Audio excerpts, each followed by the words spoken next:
Hello, Slow Baja listeners. Today's show is with the most interesting man in Todos Santos. Benito Ortega Vargas is a sculptor. He's got a beautiful gallery right downtown that he works in, a gallery and a workshop next door. I stopped by. I was at the Cultura talking to Yolanda, and she walked me down and made the introduction. And it's really a very cool space, and he's a beautiful spirit. So I hope you enjoy our conversation about his life and his work. I do want to say thanks to all the folks who've dropped a taco in the tank. You know, it's February now, and I am on to the prep for the Nora 1000 at the end of April. So lots of tacos going out the door. I appreciate the folks who've sent some over. That Ask Your Doctor If Baja is Right for You bumper sticker is only available through making a donation, dropping a taco in the tank. So if you wanted to get one of those on your rig, like you saw Tim and Kelsey, they had the walk around with Tonto on YouTube. If you've seen that video, I was thrilled to see that there's just one sticker on the truck, and it was Ask Your Doctor If Baja is Right for You. So if you want to get one of those, you can ping me on Instagram, Facebook, slowbaja.com, what have you, and I'll get one out to you. So, hey, thanks for that. Enjoy the show. And without further ado, Benito Ortega Vargas, the most interesting man in Todos Santos.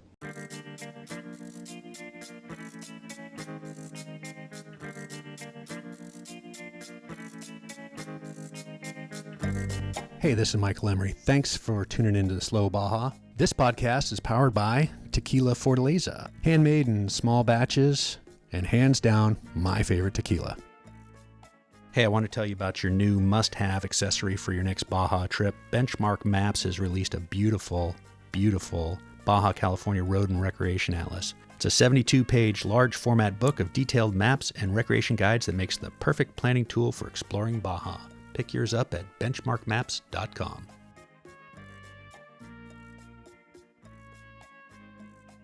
Una más vez. Mi nombre es Benito Ortega Vargas. And you're a sculptor. Well, yes, it's my passion and my game. And we're here in your studio in beautiful downtown Todos Santos. And Yolanda from the Cultura Hotel was kind enough to walk me over and introduce me to the most interesting man in town. Well. So tell me about your work. Well, I do my work with the feeling to have a response of the people, for like in the harmony of the human communication. I do elements and I try to have enough emotion into the work for to have that feeling, and I hope people see my work and to have a same or similar feeling in the same way. That's what I hope. I'm not sure that happened, but I try and I put my best.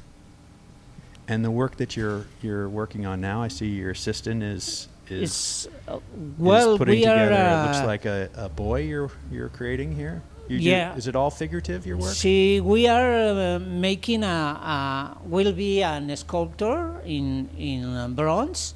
But the first step is to make an armature, after with cheesecloth and plaster to do the model, and when will be a good piece, we travel to the foundry. There we retouch the wax, and in the end to have the bronze. And where do you have to go for a foundry here? Well, the foundry is so far. You know, Cuernavaca is 2 hours more to the south of Mexico City. Okay. Mm-hmm. So are you putting your car, driving to La Paz, car on the ferry, or you're I shipping? use it ship. You're shipping. See, because here in the area there is no foundries. Yeah. And the place where I go is... I know the results, and I feel fine there because the owner of the foundry is my very good friend, and I can to do it almost everything. And some moment he stopped me and he say, no, stop, and it's my time. Because, in some moment you want to do everything, and it's not the best way in the foundry. You have to know when to stop. Exactly. And it's not easy sometimes. Well, when you're passionate and you want to keep making better, but Sí, sometimes you must just stop. sí, exactly. Tell me about your art journey. Es- Tell me about your journey as an artist. Where did you start? well, before I find I am a sculptor. I was thinking, and I was a painter, and I did it by some years. But something happened, and I don't know then.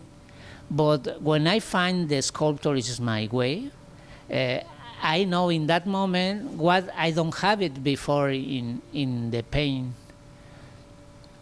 Now,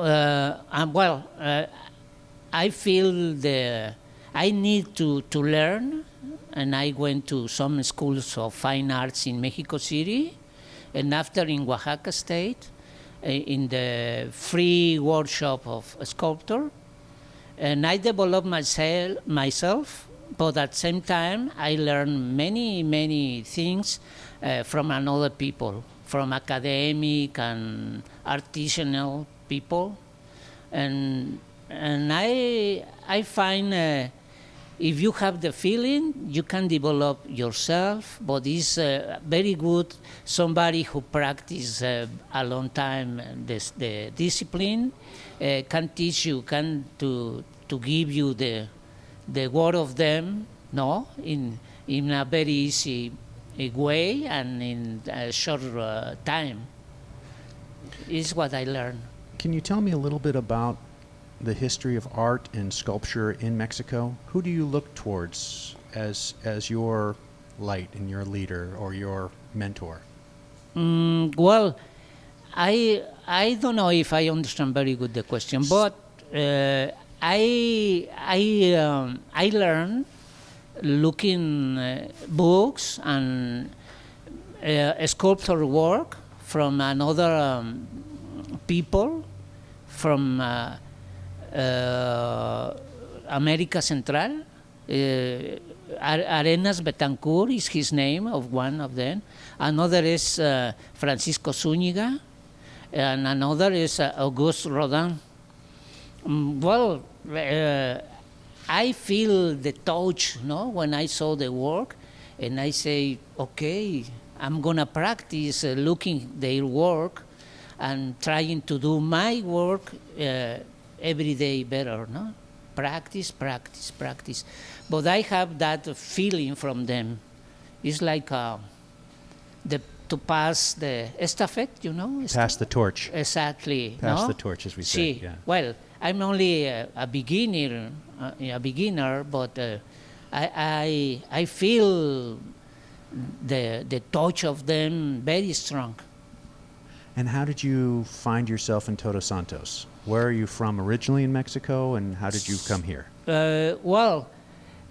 I was living in Mexico City when I find I'm a sculptor. I was about 26 years old.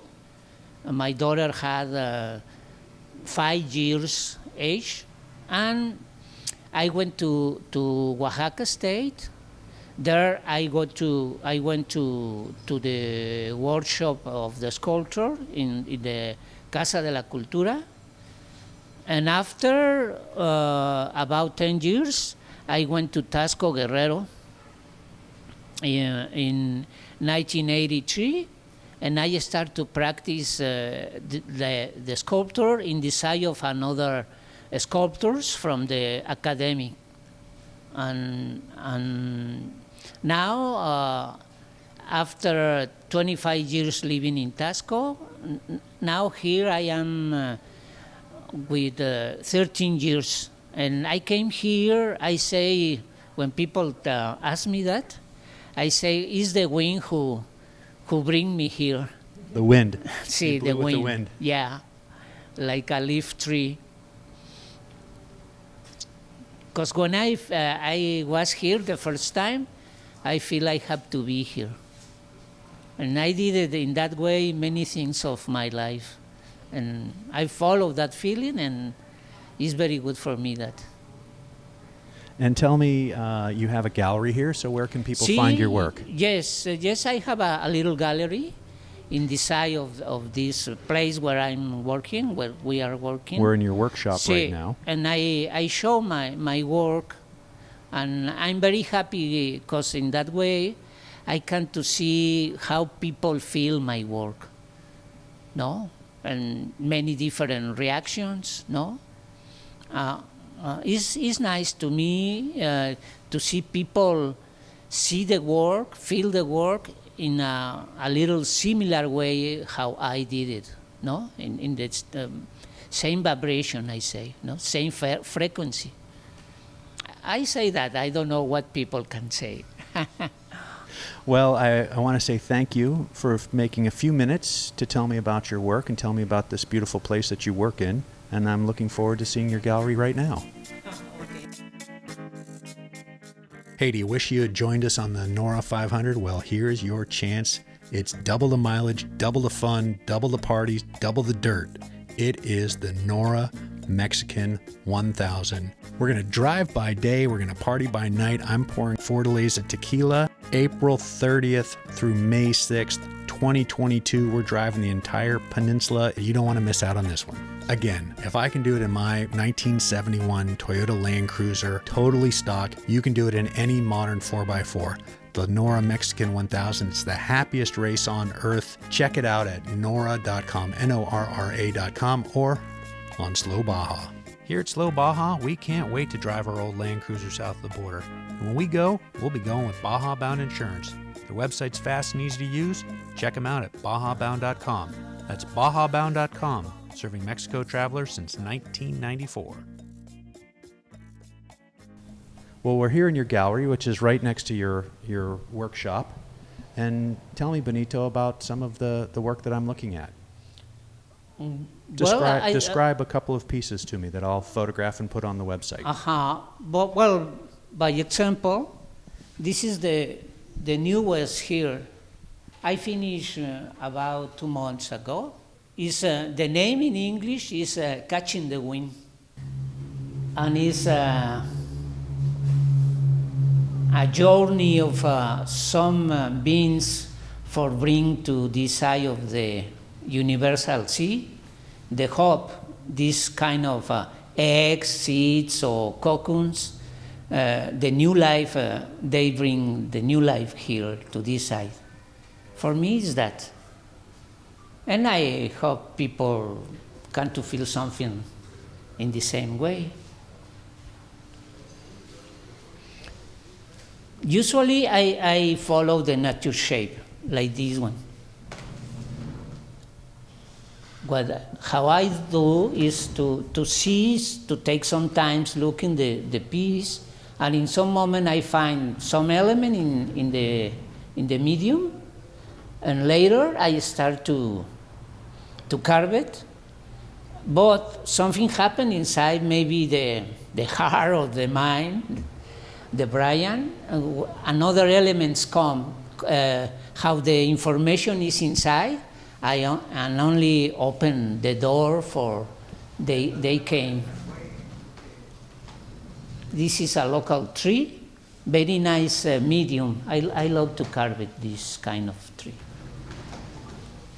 And you're carving with chisel hand tools. Chisels, hand tools, chainsaw, yeah. And in the end, sometimes dentist tool, like motor tool. Yes. Very little points. Fine. See, very fine things. I love to use it, any kind of tools. It's like toys for children. And just one more. Pick another piece and we'll talk about one more. Do you, for bronze or? Yeah, I don't think we've discussed one of your bronzes yet. Pick something out. Okay, with this one? Is good, the light for you? This is a bronze. The way how I did the process is to do it first in a plaster. I did an armature with cheesecloth and plaster to have the volume in general, and after only plaster with glue to build the shape. When I feel fine about the result, then I did the molds to having wax, retouch wax in the foundry, and in the end to have the bronze. The name of this piece is Sea Dreams. If you see here, is the old sea, the face of an old man sleeping, and for me, his dream is going up, and like many old men want to be a child, no? He want to touch, that child want to touch the moon and the robe of the night angel, the union of sky and sea. And Benito, thank you so much. no, thank you. It's nice for me to. Perfecto, amigo. Gracias. De nada. You want to? I have the. No, but I want you to tell me one more time how people can find you. Do you have a website, Sí. Facebook? Or Ajá. how shall people find you on the internet? Well, if some people want to find me, the gallery and workshop is in Centenario, number 33, in Todos Santos. And with my name, Benito Ortega Vargas, you can find me in Instagram or in the Facebook, or Benito Ortega, MX in my website. Fantastic. All those will be in the show notes. Benito Ortega Vargas, thank you so much for making some time for me, and really it warms my heart in a slow Baja way to have met you. So thank you. Thank you. Bye-bye. Bye. Well, that was fun. Benito Ortega Vargas really is the most interesting man in Todos Santos. And if you're kicking around there, his studio and gallery are on Avenue Topete and Calle Centenario. So that's right down the street from the Guayacura, the beautiful Guayacura Hotel. Peer in, say hello, tell him Slow Baja sent you, check out the art gallery. He's got a sparkle in his eye. He's a beautiful human being. If you're enjoying listening to Slow Baja, please send it to a Baja friend. I know you have a friend that digs Baja as much as you. Maybe they don't know podcasts or they don't know about Slow Baja yet. So please find somebody, send them the show, say hello, share the work. I appreciate that. And just to give you an update on slowbaja.com and the Slow Baja shop, baseball hats are trickling back in. We've got a bumper crop of knit caps. If you're living someplace cold and you want to get your Slow Baja escape while you're digging out the driveway, we've got knit caps for you there. Also, the yellow sticker is back in stock. So if you're waiting on those, they are on the way. And if you want to get one and get them back onto your truck before you head down for your next Baja trip, they're there. You can get them at slowbaja.com. So thanks. Be back with a new show soon. Cheers. Have I told you about my friend True Miller? You've probably heard the podcast, but let me tell you, her vineyard, Adobe Guadalupe Winery, is spectacular. From the breakfast at her communal table, bookended to an intimate dinner at night, their house-bred Azteca horses, Solomon the horseman, will get you on a ride that'll just change your life. The food, the setting, the pool, it's all spectacular. AdobeGuadalupe.com. For appearing on Slow Baja today, our guest will receive the beautiful Benchmark Map 72-page Baja Road and Recreation Atlas. Do not go to Baja without this, folks. You never know when your GPS is going to crap out, and you're going to want a great map in your lap. Trust me.